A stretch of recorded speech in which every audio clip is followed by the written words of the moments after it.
Hello friends, मैं doctor सपना Dutta, cancer specialist, आज आपके सामने ब्रेस्ट कैंसर के बारे में कुछ जानकारियां दूंगी। जैसा कि आप सब जानते हैं कि कैंसर का शब्द सुनते ही हमारे मन में ये विचार आता है कि कैंसर होता क्या है और क्यों होता है। तो मैं ये बताना चाहूँगी कि हमारी बॉडी में बहुत डिफरेंट टाइप्स के सेल्स होते हैं। अगर इन सेल्स का अनकंट्रोल्ड ग्रोथ स्टार्ट हो जाता है तो वो एक ट्यूमर का रूप ले लेता है, जिसे हम कैंसर कहते हैं।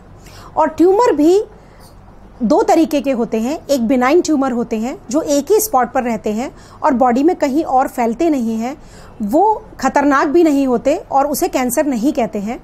पर जो ट्यूमर बॉडी के अंदर या तो आसपास के ऑर्गन को इन्वॉल्व कर लेते हैं या फिर थ्रू द ब्लड और द लिम्फेटिक सिस्टम बॉडी के दूसरे पार्ट में भी फैल जाते हैं, उसे हम मैलिग्नेंट न्यूप्लाज्म कहते हैं और इसी मैलिग्नेंट ट्यूमर को हम कैंसर कहते हैं। तो आज मैं ये क्लियर करना चाहूँगी कि बॉडी में जितने भी ट्यूमर्स होते हैं सारे कैंसर नहीं होते हैं, उसमें से कुछ ही ट्यूमर कैंसर होते हैं। अब आप ये जानना चाहेंगे कि ये कैंसर होता क्यों है और इसका क्या प्रेवलेंस है। तो मैं आपको ये बताना चाहूँगी कि कैंसर के बहुत सारे रिस्क फैक्टर्स हैं। This is the commonest cancer in the world wide और ये यूएसए में 8 महिलाओं में से 1 महिला को ब्रेस्ट कैंसर होता है। पर इन इंडिया में, हिंदुस्तान में, हमारे यहाँ गर्भाशय कैंसर सबसे ज़्यादा होता है और उसमें दूसरे नंबर पर स्तन कैंसर आता है, जिसे हम ब्रेस्ट कैंसर कहते हैं। पर आजकल जो लाइफस्टाइल चेंज हो गया है, जो वेस्टर्न लाइफस्टाइल हम लोगों ने अडॉप्ट किया है, उसकी वजह से ब्रेस्ट कैंसर अब बढ़ता जा रहा है। इसीलिए दिल्ली एंड बॉम्बे जैसे मेट्रोपॉलिटन सिटीज़ में अभी ब्रेस्ट कैंसर सबसे कॉमनेस्ट कैंसर हो गया है। और आपको ये जानकर बड़ा दुख होगा कि जितने भी टोटल कैंसर होते हैं 100% अगर हम कैंसर माने महिलाओं में, तो उसमें से 47% कैंसर जो है गर्भाशय के कैंसर या स्तन कैंसर होता है। तो अब हम ये जानना चाहेंगे कि क्यों होता है कैंसर, ऐसे क्या रिस्क फैक्टर होते हैं जिसकी वजह से हमें कैंसर हो सकता है। तो being a women is the commonest factor. Breast cancer उसमें 4 स्टेज होती हैं, स्टेज 1, 2, 3 एंड 4। जो पहले की 2 स्टेज होती हैं, स्टेज 1 एंड स्टेज 2, उसमें क्या होता है कि आपको अर्ली डायग्नोसिस अगर आप बना लेते हैं तो उसका आउटकम अच्छा होता है, ट्रीटमेंट भी कम आपको लेना पड़ता है। पर जो स्टेज 3, 4 होती हैं उसमें बहुत एडवांस स्टेज ट्यूमर होता है और उस एडवांस स्टेज ट्यूमर की वजह से आपका आउटकम भी अच्छा नहीं होता है। तो ये डिपेंड करता है कि आप किस स्टेज में डॉक्टर के पास गए हैं, इसलिए उसका आउटकम उस पर डिपेंड करता है। दूसरा, एज ऑफ द पेशेंट। जो यंग एज में अगर ये कैंसर होता है तो यंग एज में इस कैंसर के होने में आउटकम अच्छा नहीं होता। अगर ये 55 ईयर्स एज ग्रुप के बाद होता है कैंसर तो उसकी प्रोग्नोसिस और उसका आउटकम बहुत अच्छा होता है कंपैरेटिव टू यंग एज में। तीसरा, ये बहुत डिपेंड करता है कि कैंसर ब्रेस्ट के किस पार्ट में है। अगर वो सेंट्रल पार्ट में है तो उसकी प्रोग्नोसिस अच्छी नहीं होती है, पर अगर वो मीडियल पार्ट में या ना होकर वो लेटरल पार्ट में है या आर्मपिट के पास है तो उसकी प्रोग्नोसिस अच्छी होती है, उसका आउटकम भी अच्छा होता है। इसके अलावा हो गया जनरल हेल्थ, यानी अगर किसी पेशेंट में हेल्थ बहुत अच्छी है, उसको डायबिटीज़ नहीं है, हाइपरटेंशन नहीं है, कार्डियक डिजीज़ नहीं है, तो कैंसर होते हुए भी वो ज़्यादा अच्छे से ठीक हो सकता है, आउटकम भी अच्छा होता है। पर अगर ये सब कोमॉर्बिड कंडीशन आपके कैंसर ट्रीटमेंट के दौरान आती हैं तो थोड़े से आउटकम पर फ़र्क होता है। तो अब सबसे पहले हम ये डिसाइड करेंगे कि हमारा ट्रीटमेंट किन किन चीज़ों से होता है। इसमें हम कैंसर ट्रीटमेंट में 5 मोडालिटी यूज़ करते हैं: surgery, radiation therapy, chemotherapy, hormonal therapy and targeted therapy. तो सर्जरी सबसे पहले हम लेंगे और बहुत सारी हमारी बहनें ये बोलती हैं कि मैडम हम सर्जरी नहीं कराएंगे। क्यों? क्योंकि सर्जरी में हमारी ब्रेस्ट निकल जाएगी तो हम सोशली कैसे मूव करेंगे। तो मैं आपको ये बताना चाहूँगी कि सर्जरी भी 2 तरीके की होती है। एक ब्रेस्ट कंजर्वेटिव सर्जरी होती है और दूसरी मेस्टेक्टमी होती है।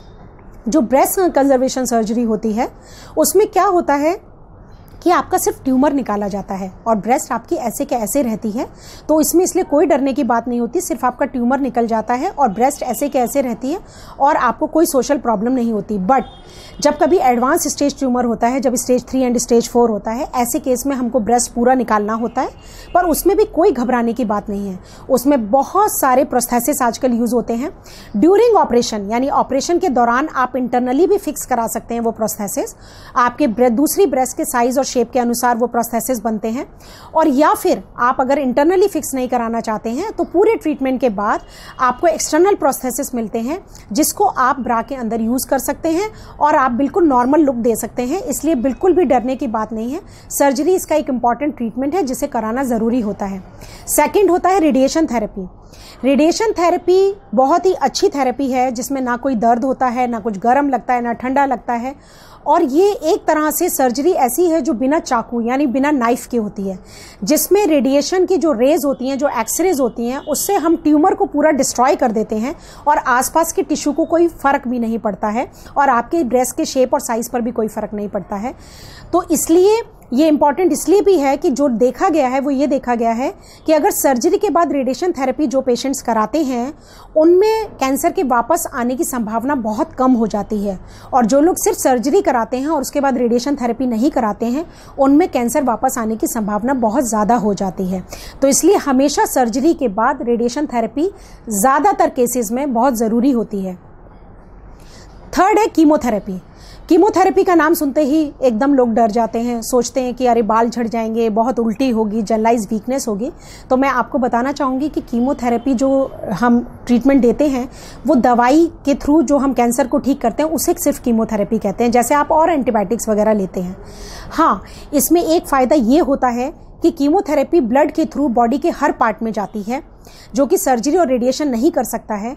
और हर पार्ट में जाने की वजह से अगर आपके ब्लड में बॉडी के किसी भी पार्ट में कहीं भी कोई कैंसर का सेल है वो उसको डिस्ट्रॉय करती है, जिसकी वजह से पूरा ट्रीटमेंट होने के बाद आपकी बॉडी के किसी भी पार्ट में कैंसर आने की संभावना काफ़ी कम हो जाती है।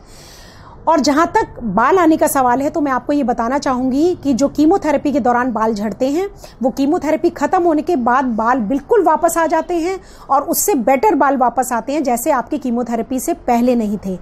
और जहाँ तक नॉजिया वॉमिटिंग की बात है कि उल्टी वगैरह का होना, ये आज से 2 डिकेड पहले होता था। अब इतनी अच्छी मेडिसिन आ गई हैं कि अब जो है उल्टी वगैरह का कोई ऐसा प्रॉब्लम नहीं होता, पर कीमोथेरेपी से आपको बहुत फ़ायदा होता है। फोर्थ है टारगेटेड थेरेपी। टारगेटेड थेरेपी हमारे HER2 रिसेप्टर पॉजिटिव ट्यूमर जो होते हैं उसमें ये टारगेटेड थेरेपी दी जाती है। ये एक तरह का प्रोटीन होता है जिसमें जब हम टारगेटेड थेरेपी देते हैं तो वो इस प्रोटीन को ब्लॉक कर देता है, जिसकी वजह से कैंसर के वापस आने की संभावना काफ़ी कम हो जाती है और आउटकम अच्छा हो जाता है। इसको जनरली हम कीमोथेरेपी के साथ देते हैं। अब रह गया हार्मोनल थेरेपी। सबसे पहले मैंने आपको बताया था कि ब्रेस्ट कैंसर जो होता है हार्मोन डिपेंडेंट होता है। ये एस्ट्रोजन और प्रोजेस्टेरोन हार्मोन पर डिपेंड करता है जो ओवरी से निकलते हैं। तो जो हार्मोनल थेरेपी हम देते हैं वो इन रिसेप्टर्स पर काम करती है और इन हार्मोन्स को ब्लॉक कर देती है, जिसकी वजह से आपको एक लंबे समय तक कैंसर के वापस आने की संभावना कम हो जाती है। इसलिए लास्ट में बस ये मैं कहना चाहूँगी कि prevention is better than cure, यानी कि रोकथाम जो है वो इलाज से बेहतर है। इसलिए जैसे ही आपके सिम्टम्स आएँ प्लीज़ अपने डॉक्टर के पास जाएं, उन्हें दिखाएं और जो इन्वेस्टिगेशन बोलते हैं उसे वो आप करा कर देखें। और अगर आपको कैंसर निकलता है तो आप बिल्कुल भी डरने की ज़रूरत नहीं है, पूरा ट्रीटमेंट कराएं और आप बिल्कुल पूरी तरह ठीक हो सकते हैं। कैंसर भी वैसे ही बीमारी है जैसे और बीमारियां होती हैं, जैसे शुगर है, जैसे ब्लड प्रेशर है। बल्कि मैं एक बात और आपको कहना चाहूँगी कि अगर आप अर्ली डायग्नोसिस कर लेते हैं, इनिशियल स्टेज में कैंसर को पकड़ लेते हैं, तो आप ये मान के चलिए कि आप पूरी तरह ठीक हो जाएंगे और आपका इलाज भी सिर्फ 6 महीने से साल भर चलता है। पर अगर आपको डायबिटीज़ हो जाती है, अगर आपको ब्लड प्रेशर हो जाता है तो आप ताहा ज़िंदगी दवाइयाँ खाते हैं, उसके बाद भी आपके कॉम्प्लिकेशंस बनते रहते हैं, आपको लगातार दवाइयाँ खानी होती है, लगातार डॉक्टर। तो मेरे हिसाब से कैंसर उतना खतरनाक नहीं है जितना हम समझते हैं। तो इसलिए कैंसर के शब्द से डरे नहीं, तुरंत जैसे ही सिम्टम्स को पहचानें अपने डॉक्टर के पास जाएं। धन्यवाद।